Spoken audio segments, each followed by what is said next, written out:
Car రెంట్‌కి తీసుకుని సరదాగా బయటికి వెళ్ళాలనుకుంటున్నారా? అయితే వెంటనే ఈ నెంబర్‌కి కాల్ చేయండి. నమస్తే, వెల్కమ్ టు సుమన్ టీవీ. నేను మీ సంజయ్. ఈరోజు మనతో పాటు ఉన్నారు motivational speaker and language trainer Vijaya Bangaru గారు. మ్యామ్తో మాట్లాడి ఈనాటి పిల్లలు, ఈ కాలం పిల్లలు చేసే తొందరపాటు నిర్ణయాల గురించి కొన్ని విషయాలు తెలుసుకుందాం. నమస్తే అమ్మా. నమస్తే సంజయ్ గారు. ఈ కాలంలో చూసుకుంటామా, పిల్లలు తల్లిదండ్రులకి నిర్ణయాలకి అసలు వాల్యూ ఇవ్వట్లేదు, విలువ ఇవ్వట్లేదు. వాళ్ళు తొందరపాటులో నిర్ణయాలు తీసుకుంటున్నారు.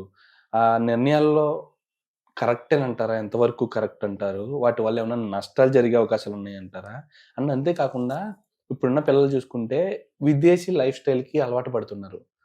అది ఎంతవరకు కరెక్ట్ అంటారు? ఏమన్నా అంటే కాలం మారుతుంది, కాలానికి అనుగుణంగా మేము మారుతున్నాం, లైఫ్ స్టైల్ చేంజ్ అవుతున్నాయి హ్మ్. అన్న విధంగా మాట్లాడుతున్నారు. హ్మ్. ఏది ఎంతవరకు కరెక్ట్ అంటారు? పిల్లలు చేసేది కరెక్టేనంటారా? అంటే మీరు అన్నట్టుగా తొందరపాటు నిర్ణయాల వల్ల ఆడపిల్లలు అంటే పిల్లలు ఎవరైనా సరే మగ పిల్లలు కానీ ఆడపిల్లని మరి ముఖ్యంగా ఆడపిల్లలు చాలా జీవితాల్లో నష్టపోతున్నారండి. ఇవన్నిటికీ ఏంటంటే విదేశీ పోకడలు. సో విదేశస్తులు ఏం చేస్తున్నారో అదే మనం చేయాలని అనుకుంటున్నారు.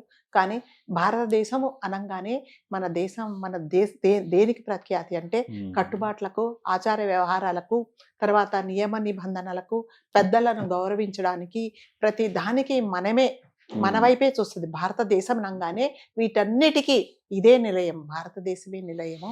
సో అందుకని భారతీయులు అనగానే ఎవరైనా షేక్ హ్యాండ్ ఇయ్యరు, హలో చెప్పరు, హాయ్ చెప్పరు, చేతులెత్తి నమస్కారం పెడతారు. అది మన సంస్కృతి. ఓకే, ఆ సంస్కృతి మర్చిపోయి అంటే ఈ మధ్య కాలంలో మరి ఒక 5-6 ఏళ్ల నుంచి యువత, ఓన్లీ యువత మాత్రమే ఏం చేస్తున్నారంటే అక్కడ వాళ్ళు ఏం చేస్తే ఇక్కడ ఇదే చేస్తాము, ఇదే మన పద్ధతి అంటున్నారు. కానీ విదేశీయులు భారతదేశ సంస్కృతిని కూడా వాళ్ళు కూడా ఆచరిస్తున్నారు.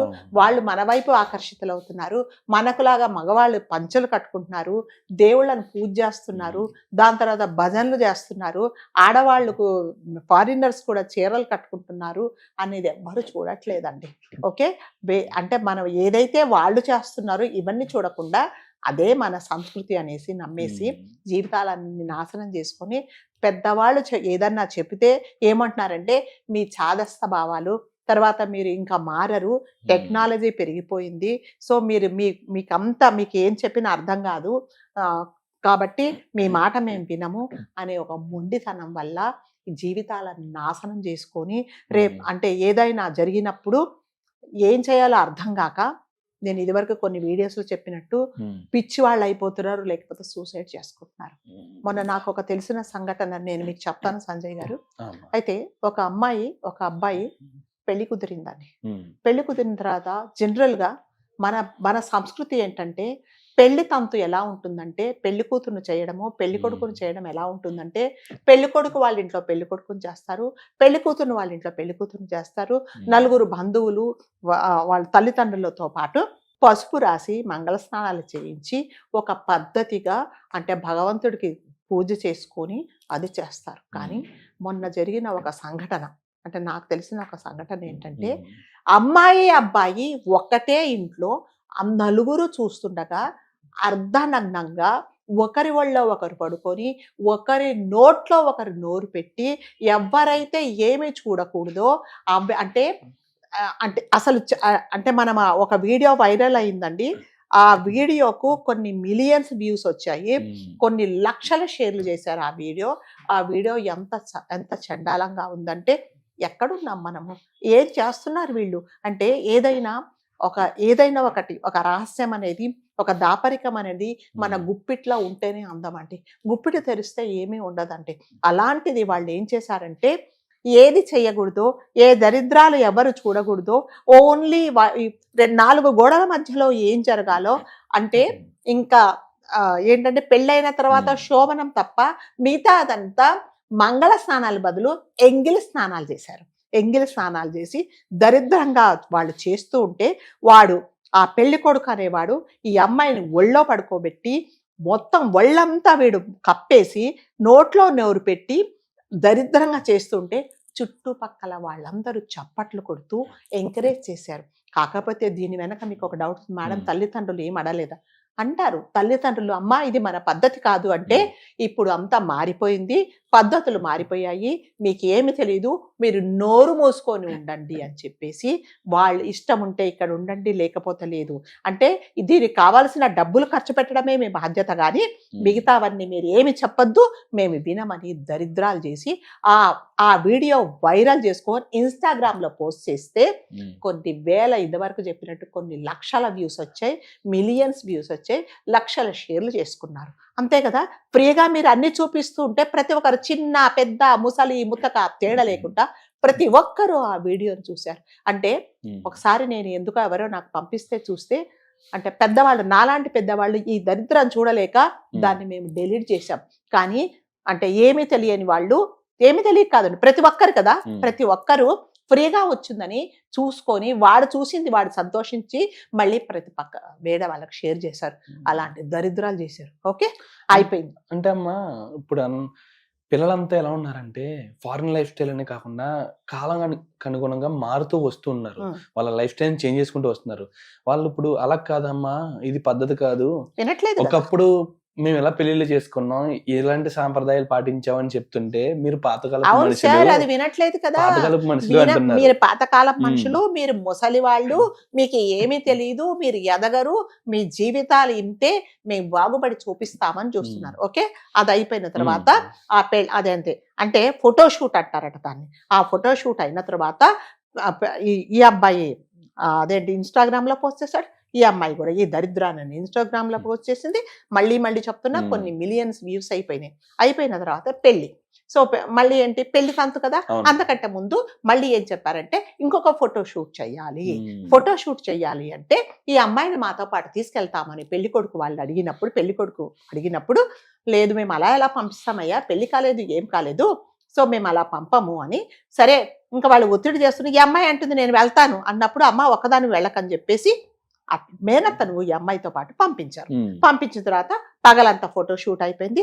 రాత్రి ఏం చేశారంటే మేనత్తతో పాటు ఈ అమ్మాయి లోపల రూమ్ లో పడుకుంటే తలుపు కొట్టారు. కొట్టి ఏం బాబు ఇప్పుడు వచ్చావు అని అంటే, లేదు మీ అమ్మాయిని పంపించాలి, ఇప్పుడు అబ్బాయితో పాటు రూమ్ లో ఉంటే, వాళ్ళిద్దరు రూమ్ లో ఉన్నప్పుడు వాళ్ళ కెమిస్ట్రీ దగ్గరగా ఉంటే, చాలా దగ్గరగా ఉన్నప్పుడు నేను ఫోటోషూట్ చెయ్యాలి, అప్పుడు దానికి చాలా వ్యూస్ వస్తాయి, ఇద్దరు చాలా కనెక్ట్ అయిపోతారు, ఈ రాత్రంతా ఈ అబ్బాయి రూమ్ లో ఉండాలి అంటే ఏం చేసిందంటే, అది నాలాంటిది మేనత్త చంప చెల్లు అనిపించింది ఆ ఫోటోగ్రాఫర్ను. ఏం మాట్లాడుతున్నావు నువ్వు, ఎవరితో మాట్లాడుతున్నావు అంటే, పెళ్లి కాకముందే నా కూతురు లాంటి నా మేనకోడలను వాడి రూమ్ లోకి పంపిస్తే రేపొద్దున జరగరాంది జరిగితే ఎవరు బాధ్యత, నేను పంపను అనేసి చెడామడ వాడిని తిట్టేసి ఇంటికి తీసుకెళ్లిపోయిందండి. తీసుకెళ్లిపోయిన తర్వాత ఆ అమ్మాయిని ఇంటికి తీసుకెళ్ళిన తర్వాత ఈ అమ్మాయి ఏం చేసిందంటే, తల్లి తండ్రికి మేనత్తను బంధువర్గాన్ని మొత్తము తిట్టింది. మీరు మారరా, మీ చాదస్తాల చాలా మారిపోయాయి, ఇప్పుడు వాడితో ఉంటాయంటే నాకు అతనితో నేను ఫోటోషూట్ తప్పను చేస్తాను, మీ ఇష్టం ఉంటే వినండి లేకపోతే లేదని సర్దుకొని వాడి దగ్గరికి వెళ్ళిపోయింది. ఓకే, వెళ్ళిపోయిన తర్వాత ఆ రెండు రోజులు చేశారో 3 రోజులు ఫోటోషూట్ అయిన తర్వాత ఇంటికి వచ్చింది. ఓకే, ఇంటికి వచ్చిన తర్వాత సరే పెళ్లి తంతు. అప్పుడు వాళ్ళు చెప్పారనమాట, అమ్మ ఇది ఏం పద్ధతి, ఇది మన పద్ధతి కాదు అంటే, లేదు నాకు ఈ 2 రోజులలో అతనికి నేను చాలా దగ్గర అయిపోయాను. చాలా దగ్గర అయిపోయారంటే, అంటే ఇప్పుడు మీకు ఈ వయసే ఎలా దగ్గర అయ్యారో, ఎలాంటి దరిద్రం చేశారో తెలుసు. ఓకే, అయిపోయింది, నేను తప్పకుండా అతన్నే పెళ్లి చేసుకుంటాను అని చెప్పారు. సరే, ఇంకేం చేస్తారు, తల్లిదండ్రులు ఏం చేయలేరు కదండి. పెళ్లి ముహూర్తాలు పెట్టారు. వాళ్ళ తాహతకు మించి అతను అప్పులు చేసి పెళ్లి జరిపిస్తూ ఉన్నప్పుడు, పెళ్లి కొడుకు పెళ్లి పీటల మీదకి రావాలి అనుకున్నప్పుడు ఏం చేశారంటే, పెళ్లి కొడుకు వాళ్ళ అమ్మగారు వచ్చి మీ నాన్నగారికి పలానా చోట ఆస్తులు ఉన్నాయి, ఆ ఆస్తులు మా అమ్మాయి పేరు మీద, ఈ అమ్మాయి పేరు మీద అబ్బాయి పేరు మీద రాస్తేనే పెళ్లి జరుగుతుంది, లేకపోతే లేదు అని అన్నారు. అన్నప్పుడు ఏం చేశాడంటే, అలా ఎలా అవుతుంది అంటే, మేము పోయిన తర్వాత మా తదనంతరం ఆస్తి అంత అమ్మాయికే కదా, మాకుండేది ఒక అమ్మాయి అంటే, అలా కుదరదు, మీరు ఆ ఆస్తులు రాస్తేనే పెళ్లి అవుతుంది అన్నప్పుడు, అప్పటికైనా ఈ అమ్మాయికి బుర్ర పనిచేయలేదు. అప్పుడు చెప్పారు, అమ్మ వద్దమ్మా, వీళ్ళు చాలా డబ్బుల మనుషులు ఉన్నారు, వద్దు మనం పెళ్లి చేసుకోవద్దు అంటే, లేదు నేను అతన్నే పెళ్లి చేసుకుంటా, లేకపోతే నేను సూసైడ్ చేసుకుంటానని తల్లిదండ్రులను బ్లాక్మెయిల్ చేస్తే, తల్లి అనింది పోయింది, ఎప్పుడైనా మనం ఆస్తులు ఇవ్వాల్సిందే కదా, అనేసి అంటే ఈ అమ్మాయి పేరు మీద పత్రాలు రాసిన తర్వాత పెళ్లి జరిగిందండి. జరిగిన తర్వాత సంజయ్ గారు ఏమైందంటే, పెళ్లి జరిగిన తర్వాత ఏమవుతుంది, కాపురానికి పంపిస్తారు కదా, కాపురానికి నేను తీసుకెళ్ళాను, హనీమూన్ తీసుకెళ్ళాను అన్నాడు. ఎందుకంటే మీరు ఓన్లీ పత్రాలే రాశారు, రిజిస్టర్ చేయించలేదు ఈ అమ్మాయి పేరు మీద అని. రిజిస్టర్ అయిన తర్వాత ఆ అమ్మాయిని హనీమూన్కి తీసుకెళ్లారు. అన్ని కార్యక్రమాలు అయినాయి. 3 నెలలు బాగా చక్కగా చూసుకున్నాడు. అయిన తర్వాత 4వ నెలలో ఏం చెప్పాడంటే, మీ నాన్నకు ఇంకొక పలాన్ చోట ఆస్తుంది, అది కూడా మా పేరు మీద రాయమని, మా చెల్లి పెళ్లి చెయ్యాలంటే, అదేంటి మీ చెల్లి పెళ్లి చేయడానికి మా నాన్న ఎందుకు ఆస్తులు అమ్మాలంటే, అది అంతే, వెళ్ళి తీసుకురా అని చెప్పారు. అప్పటికే అంటే 3 నెలలు కలిసి కాపురం చేసింది కదండి, పిచ్చి ఉంది కదా, ఆ మదం దిగిపోయింది ఈ అమ్మాయికి కదా, దిగిపోయి వీడేంటో తెలిసిపోయి నేను తీసుకురాను అని చెప్పింది. తీసుకురాను అన్నప్పుడు, లేదు నువ్వు తీసుకొస్తేనే ఇక్కడ ఉండాలి, లేకపోతే లేదు అంటే, నేను వెళ్ళనని మొండికేసినప్పుడు భయంకరంగా కొట్టేసి ఆ అమ్మాయిని బయటికి తోసేశాడు. ఓకే, తోసిన తర్వాత ఈ అమ్మాయి తల్లిదండ్రుల దగ్గరికి వెళ్ళిన తర్వాత అప్పుడు చెప్పారు, అమ్మా ఆ రోజే చెప్పాము, నీకు వీడు డబ్బు మనిషి అమ్మా, నువ్వు వినలేదు నువ్వు మాట అనంటే, మరి నన్ను ఏం చేయమంటారు ఇప్పుడు అని అంటే, నీ ఇష్టం, నువ్వు ఆలోచించుకో, మాకు సంబంధం లేదు, నీకు ఆ రోజే చెప్పాము వెళ్ళొద్దు అని చెప్పావు, పెళ్లి చేసుకోవద్దన్నావు, నువ్వు చేసుకున్నావు, నిన్ను మేము క్షమించము, నువ్వు వెళ్ళిపో అని చెప్పారు. ఆ అమ్మాయి అసలు నేను వెళ్ళను, వాళ్ళు నన్ను కొట్టేస్తున్నాడని చెప్పిన తర్వాత ఒకసారి వెళ్తే వాడు మళ్ళీ తోసేసి నువ్వు వెళ్ళిపోవాల్సిందే, నువ్వు డబ్బులు తీసుకొస్తేనే ఇక్కడికి రావాలని చెప్పాడు. చెప్పిన తర్వాత ఇంకా అమ్మాయికి తెలిసిపోయింది వీళ్ళు డబ్బుల మనుషులు అని చెప్పేసి. అంటే అంతకంటే ముందు జరగాల్సిన ఏమి జరిగిపోయినాయి కదండి. అప్పుడు ఈ అమ్మాయి ఏం చేసి తండ్రి కాళ్ళ మీద పడి, నన్ను క్షమించండి, నేను తప్పు చేశాను, నేను అక్కడ కలిసి ఉండలేను అని చెప్పింది. అంటే ఎలా కొట్టాడంటే, కొన ఊపిరితో వచ్చింది తండ్రి ఇంటికి, భయంకరంగా ఒళ్ళంతా రక్తం కారుతూ ఇంటికి వచ్చింది అనమాట. ఎటువంటి దాక్షిణ్యం లేకుండా అమ్మాయిని హింసించి పంపించిన తర్వాత ఈ అమ్మాయి ఏం చేసిందంటే, కాళ్ళ మీద పడి వేడుకుంది, నాన్న నా తప్పైంది అని చెప్పింది, నన్ను క్షమించండి అని. అంటే తల్లిదండ్రులు పిల్లలంతా కఠినాత్ములు కారు సంజయ్ గారు. ఆయన ఏం చేశాడంటే, ఈ అమ్మాయి ఇంత నష్టం చేసినా ఏం చేశాడంటే, సరే అమ్మ అని చెప్పేసి దగ్గర తీసుకున్నాడు.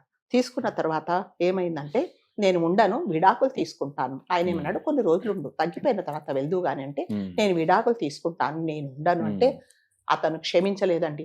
విడాకులు తీసుకుంటే తీసుకో, మాకు సంబంధం లేదు, కానీ నువ్వు మాత్రం ఇక్కడ ఉండడానికి వీలు లేదు అని చెప్పాడు. చెప్తే మరి నన్ను ఎవరు ఆదరిస్తారంటే, నువ్వు నీ తొందరపాటు నిర్ణయం వల్లే కదా ఈ రోజు ఈ పరిస్థితికి వచ్చావు, సో నేను క్షమించనని ఆయన చెప్పాడండి. చెప్పినా కూడా ఈ అమ్మాయి పరిస్థితి అదే. అక్కడికి వెళ్తే తల్లులు, ఇక్కడికి వస్తే ఈయన డబ్బులు ఇయ్యనని చెప్తాడు, ₹1 ఇయ్యనని చెప్పాడు. చెప్పిన తర్వాత మరి నాన్న నా పరిస్థితి ఏంటి, విడాకులు తీసుకొని నేను ఇక్కడ ఉండిపోతాను అంటే, అంజయ్ గారు వాళ్ళ నాన్నగారు ఫోన్ తీసి చూపించాడు, ఇదిగో నువ్వు చేసిన దరిద్రం ఏంటో, అంటే ఫోటోషూట్ పేరుతో మీరు ఏం దరిద్రాలు చేశారో ఇవి కొన్ని వేల మంది, కొన్ని లక్షల మంది చూశారు. ఇది చూసిన తర్వాత నువ్వు సొసైటీలో ఎలా బతుకుతావు? సో ఈ బతికే బదులు అతను భర్త పెట్టే టార్చరే నీకు మంచిది, వెళ్ళిపో అని చెప్పాడు. అంటే నలుగురు 4 రకాల మాట్లాడతారు. నువ్వు రోడ్డు మీదకి వెళ్తే ప్రతి ఒక్కరూ దాన్ని వీడియోలు చూస్తున్నారు అనమాట. నువ్వే కదా అని అడుగుతారు. ఆ టార్చర్ కంటే నీకు ఇదే టార్చర్, వెళ్ళిపో అని చెప్పాడు. వెళ్ళిపోమని చెప్తే, నానా నాకు ఇంకా గతి లేదు, నేను అక్కడ పోతే నేను ఉండలేను అంటే, తండ్రి కదండి మళ్ళీ అక్కును చేర్చుకొని విడాకులు వచ్చేదాకా కోర్టు చుట్టూ తిరిగి విడాకులు తీసుకున్నారు. తీసుకున్న తర్వాత ఏమైందంటే, మరి ఇప్పుడు అమ్మాయికి జీవనోపాధి ఎట్లాగా, మరి బతకాలి కదా.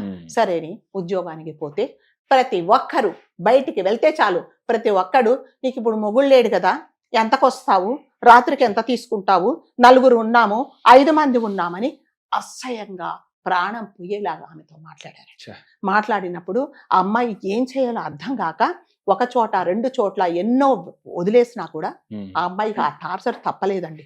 దాని తర్వాత ఏమైందంటే, సంజయ్ గారు లాస్ట్కి ఏమైందంటే, ఆ అమ్మాయి పిచ్చిదైపోయింది. ఇప్పుడు ఎక్కడుందంటే పిచ్చి ఆసుపత్రిలో ఉంది. వీటన్నిటికీ ఎవరండి కారణం? మీ తొందరపాటే కదా. ఆ రోజు ఎప్పుడైతే వాళ్ళు డబ్బులు అడిగారో పెళ్లి మండపం మీద వద్దు అన్నప్పుడు నీకు ఈ రోజు ఇది ఉండేది కాదు. పెద్దవాళ్ళు ఏదన్నా చెప్తే తొందరపాటు నిర్ణయాలు తీసుకుంటారు, మీ జీవితాలు మీరు నాశనం చేసుకుంటారు. అంటే ఒక ఫ్యామిలీ అంటే సంజయ్ కాదు, మీ చుట్టూ అన్నలు, తమ్ముళ్ళు, మీ నాన్న, మీ అమ్మగారు, మీ బంధువర్గాలు అందరూ ఉంటారండి. మీరు ఒక్కరు పైనుంచి కింద ఊడిపడలేదు. సో మీరు ఏదైనా నిర్ణయాలు తీసుకున్నప్పుడు వీళ్ళందరూ ఎఫెక్ట్ అవుతారు అనేది తప్పకుండా ఆడపిల్లలు ఆలోచించుకోవాలండి. ఇవాళ అమ్మాయి జీవితం నాశనం కావడానికి 99.9% ఎవరంటే ఆ అమ్మాయే కారణం. సో నేను అందరికీ చెప్పేది ఏంటంటే దయచేసి అంటే మొండితనం వల్ల మీ జీవితాలను నాశనం చేసుకుంటే లాస్ట్కి ఏమవుతుందంటే పిచ్చి వాళ్ళు అయిపోతారు అనమాట. ఎవడు చూసినా ఇంతకొస్తావా అంతకొస్తావా, నీకు మొగుళ్ళు లేడు కదా, ఎలా ఉంటావు, ఈ రాత్రికి నిద్ర పట్టదా, నేను వస్తాను అన్నప్పుడు ఇంకెందుకంటే అమ్మాయి బతికి. ఇవన్నీ మీ నిర్ణయాలే కదా. కాబట్టి నేను ప్రతి ఒక్కరికి చెప్తున్నాను, అమ్మాయిలు దయచేసి తల్లిదండ్రులు ఎందుకు చెప్తున్నారో ఒకసారి ఆలోచించుకోండి, లేకపోతే మాత్రం జీవితాలు ఇలాగే అయిపోతాయండి. ఇది అందరూ ప్రతి ఒక్కరు ఒక గుణపాఠం లాగా చూసుకోవాలి. అవునమ్మా, తప్పకుండా. ప్రతి ఒక్కరు కూడా, పిల్లలు కూడా తల్లిదండ్రులు చెప్పేదాన్ని చేదస్తంలా చూడకుండా ఒక్కసారి వాళ్ళు చెప్పేది నిజమేనా అబద్ధమా, అసలు అది వాస్తవం అనేది తెలుసుకోండి. తల్లిదండ్రులు చెప్పేది ప్రతి మాట కూడా మన మంచి కోసమే చెప్తారు.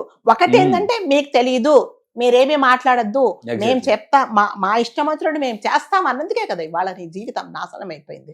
కాబట్టి ప్రతి ఒక్కరు, ప్రతి పిల్లలు తల్లిదండ్రులు ఎందుకు చెప్తున్నారో అని మీరు ఒక పాయింట్ వింటే మీ జీవితాలు బాగుపడతాయి. లేకపోతే ఆలోచించకుండా నేను పట్టిన కుందేటికి 3 కాళ్ళు అంటే జీవితాలలో నాశనం అయిపోయి 100 సంవత్సరాలు బతకాల్సిన వాళ్ళు మీ జీవితాలు మీరు అర్ధాంతరంగా మీరే ముగించుకోవాల్సి వస్తుంది. నిజంగా అమ్మ, ప్రతి ఒక్కరిది ఒక గుణపాఠం లాగా తీసుకోవాలమ్మా. ఇది ఎక్కడో జరిగింది అనుకోవడం మానేసి నిజంగా మన లైఫ్ లో ఇలాంటి జరగకూడదు ఉండాలంటే నిజంగా తల్లిదండ్రులు చెప్పే మాటలకు మనం గౌరవం ఇవ్వాలి. ఒకసారి విని ఆచరణలో పెడితే మంచిదమ్మా. నిజంగా మన మంచి కోరే వాళ్ళు ఎవరుంటారమ్మా? మన కన్నా తల్లిదండ్రులు తప్పితే పక్కన ఉన్న వాళ్ళ అన్నదమ్ములు కూడా ఇప్పుడున్న రోజుల్లో మనం మంచి కోరే వాళ్ళు లేరు. అలాంటి మన మంచి కోరే తల్లిదండ్రుల మాట వినకపోతే ఇంకెందుకు? అంతే కదా మరి. సో ప్రతి ఒక్కరికి నేను కోరుకుండేదంటే ఈ కాలం యువతకి విదేశీల ప్రకారం వాళ్ళ ప్రకారం ఉండండి, కానీ మన సంస్కృతి ఏంటి, మనమేంటి అనేది మీరు తప్పకుండా మనసులో పెట్టుకుంటేనే మీ జీవితాలు బాగుపడతాయి. లేకపోతే